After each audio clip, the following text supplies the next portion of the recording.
Okay, I had some thoughts. I wanted to talk about these thoughts. So I'm getting really complicated here. I'm making these really interesting, intricate patterns and all that stuff. And they look cool. Like, I'm not going to say they don't look cool, because they look cool. That looks cool. This looks cool over here. This idea of, like, creating all this filler material to go in here. The problem is that this is a huge risk, right? It's going to be a large amount of laser cutting, and we already used the laser cutter for way too much.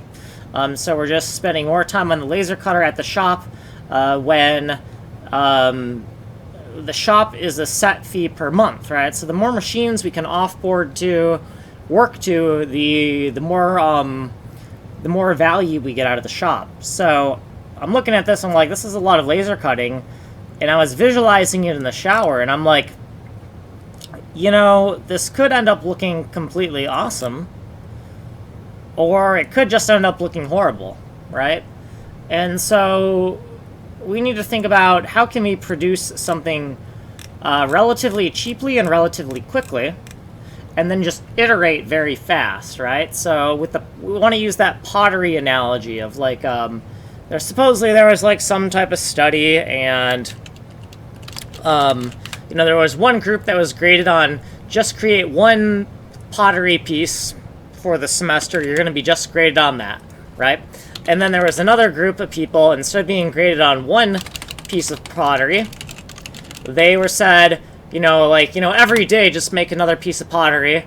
I want you to just make it really quick, and you're just going to be graded on the overall quality of your pottery for the whole semester, right? And so the group that was, like, making one pot every day, at the end of the semester, their quality was consistently better than the people who just had to make one pot and they had to do it the best.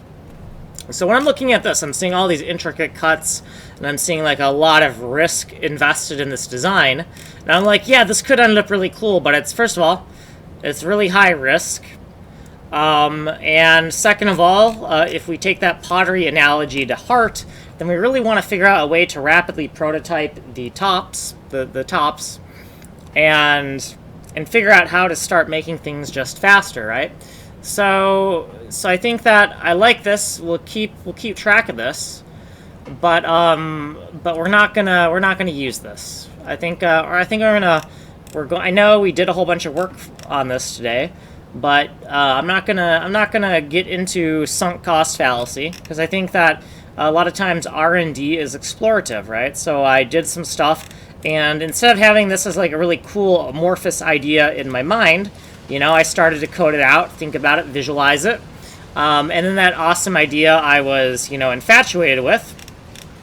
As I think about it more and more, I'm like, you know what, I'm not that infatuated with it. I think and also, like, and then I gotta think about, like, well, what do rich people with a lot of money to spend, what do they like in terms of designs? And judging from just, like, looking at, you know, very expensive houses and the way they are furnished, you know, rich people tend towards kind of like this minimalism elegance, or at least that's the current trend. Like, I'm sure that once upon a time you had, like, those very elaborate woodwork, fleur-de-lis kind of things, but in our current age, minimalism is, for whatever reason, all the rage, possibly because to craft perfectly flat and accurate minimalistic kind of surfaces, you need very modern technology, right? So it's not like it's to make a cube and make it a perfect cube. It's very minimalistic, but it's also very difficult to do that. I mean, go out into the woods and try to take a rock and chisel it into a perfect cube, right? So this design is something that I think, you know what, I think it's cool. And I think it could look awesome, but I don't think it's something that the majority of the customers that I'm going to try to get money from are going to like. You know, I was getting pretty complicated when I was thinking about this. So I'm like, hey, look at these little cores right here. We could put, like, little cores of, like, water and oil into the middle, or we could crush up glass, mix it with epoxy, and create these little pillar cores and throw them in the middle. And then I'm like, okay, visualize how that's going to look. Okay, that actually starts to look cluttered. It's like Hoarders meets like Cyberpunk, right? Like it starts to it could end up looking like a grade school sci-fi project done by a school prodigy or whatever, right? It'll look awesome for a school project, but it might end up looking like a school project. I don't know. It really depends on how the light plays with the epoxy, but I've seen, as far as epoxy pours, epoxy isn't really some type of magical thing. It can make wood look very nice and shiny, but as far as its play with acrylic, it just, when acrylic or other items are put into epoxy, it really just looks like they're just suspended there motionless. It doesn't really add any extra pizzazz. So whatever ends up being coated in epoxy already has to look badass before it gets coated in epoxy. And I do have some designs where I'm like, you know, this design does look pretty badass, but I'm not sure it's a design that a customer would want to pay for.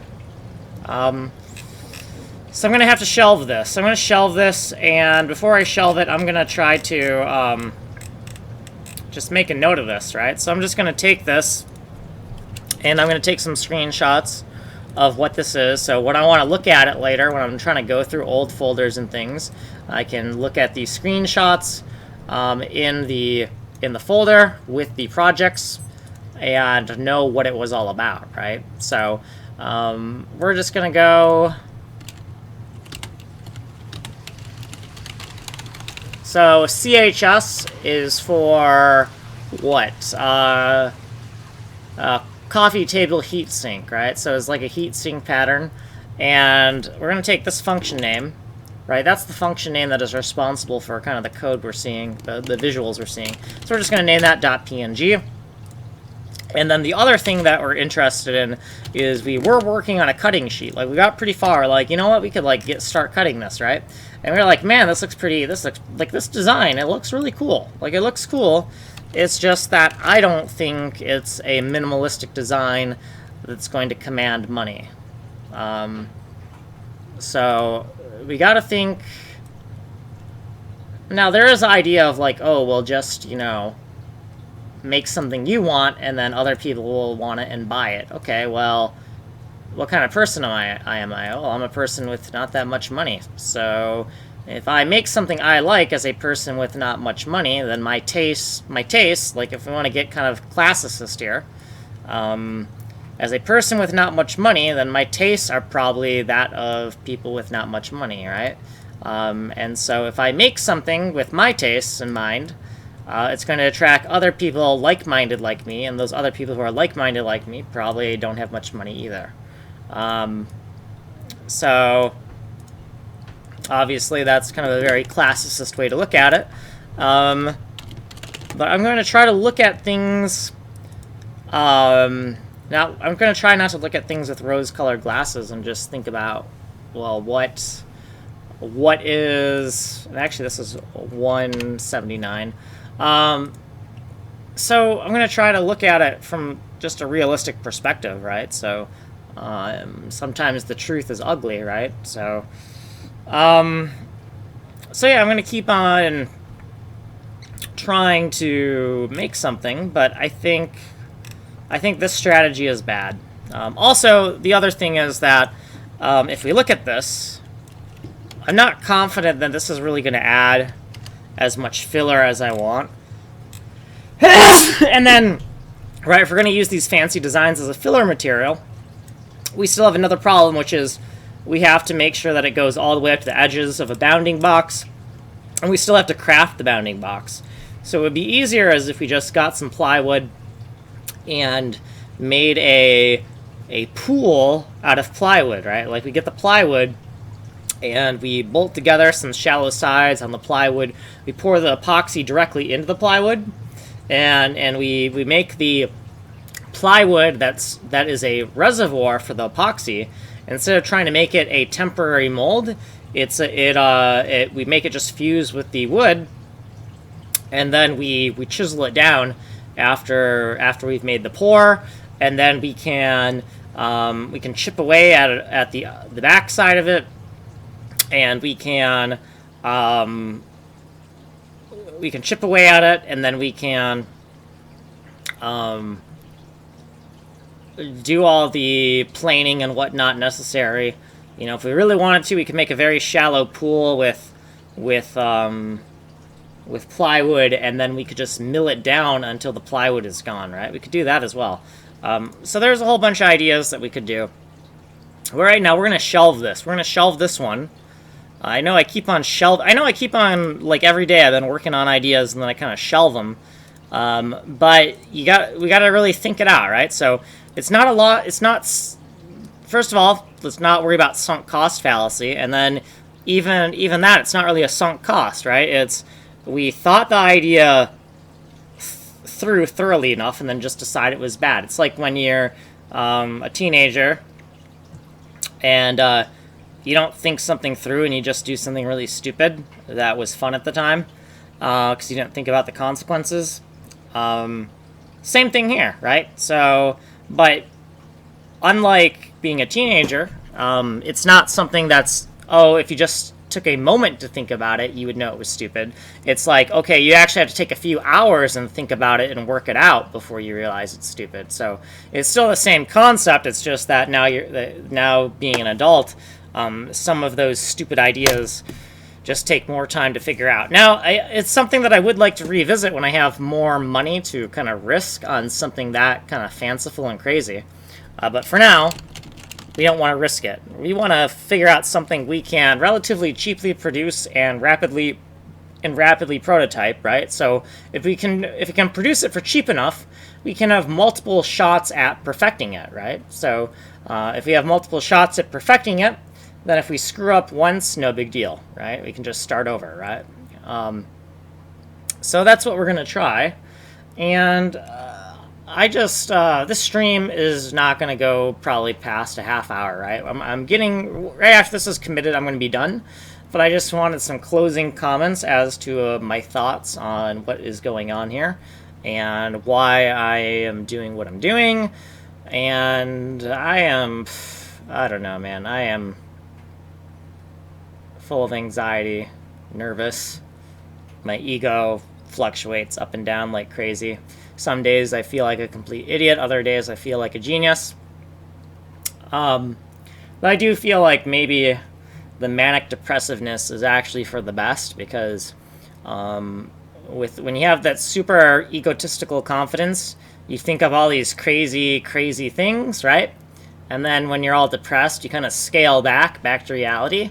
But every once in a while, when you take a super crazy idea, when you're all manic and then you're depressed, and you chisel it down, after you chisel down that crazy idea, once in a while, you'll chisel down a crazy idea, and after you've chiseled it down to reality, it's still awesome, right? So I feel like, you know, you need to be grounded in reality, but sometimes when you're completely grounded in reality, you don't think up new and innovative things. So I think that the manicness is kind of good for the productivity of innovation. So anyways, I don't know why this index thing is taking so long. You know what? I kind of do. It's because my patents project has a ridiculous amount of very tiny files in it, and so when you have a lot of very tiny files in a GitHub repo, the version control can start to lag over time. I don't know exactly why it works that way. It's similar to why copying a whole bunch of very small files is slower than copying a few very big files. It's a very similar principle, but I don't profess to know the inner workings of Git. I just know that there's something like that going on. so we wait for this, and then we're getting out of here. But I just want to wait for this before I go. Just make sure, absolutely sure it's there. What the hell? We didn't even... Is this... Is it just gonna do this to me?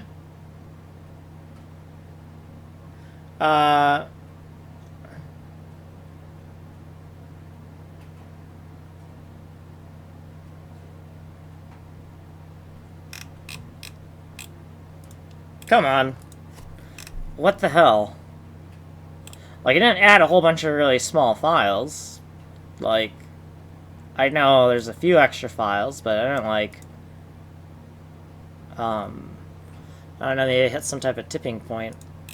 What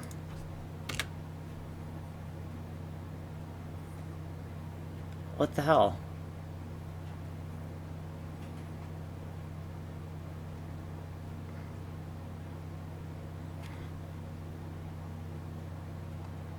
I don't know what's up with that. Come on. Holy crap, I'm gonna start a timer. This is unreasonable. You know, one thing we could try to do is we could try to scrap our history. Like, if this ends up being a kind of common thing, then...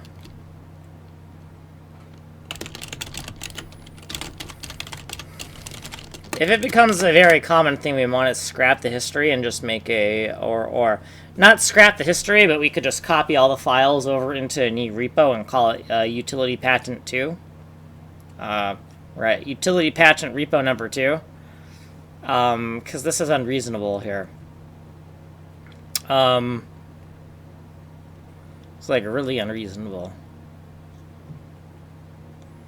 You know, maybe we shouldn't have committed those PDN files. Yeah, god damn it. PDN files could definitely be offending. Okay,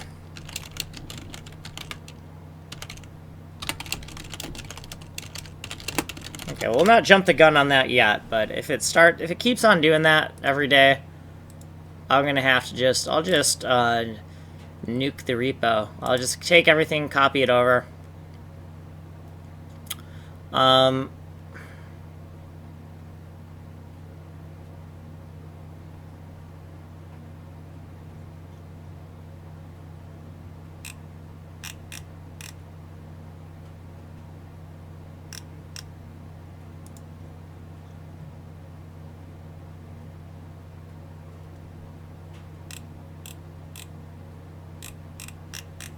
Okay.